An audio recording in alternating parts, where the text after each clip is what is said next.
Okay then, Barry, so taking a look at these two swings now. If we take a look at the left-hand one first, this is kind of your before. And I think in such an attempt to get your right wrist to stay flatter, we can see your hands now kind of moving out away from the sort of setup position, as you can see.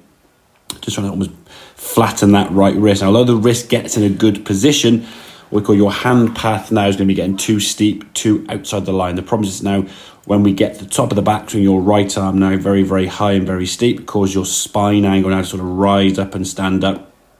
And then when you come back into the golf ball now, because of that steepness coming back in, you're coming across the golf ball on the way back down, giving that sensation of like tucking yourself up and the whole body sort of trying to get out of your own way to try and make that swing as effective as possible. Obviously, being a decent player, you can get away with that sometimes, but from a consistency standpoint, it's just not going to be there for you. Okay, so this takeaway now, the little drill we discussed, putting the club on the ground there just to give you a reference point to swing up. And if we can get the hands and arms kind of working back with the turn of the body, we can see the club now working back much better, working down the sort of hand plane that we're trying to swing on. The club now working, if I draw a line through here, through the club shaft, like so, we can see the club now working up that red line. So this is what we call working up the shaft plane, basically a perfect kind of position there with that rotation of the left side.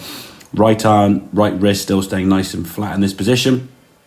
Up the top of the backswing. See your right arm now a bit more across your shoulders there at the top of the backswing as we go back. And because of this now, we can then shallow the club down a bit better. We talked in the session about getting close to that left forearm. And you can see the club shaft now in a much better position. So when you hit the mat rather than thudding into it, you're just clipping the ground nicely. It's more of a sort of brushing effect, hitting the ground now with a much straighter club face because of your right wrist.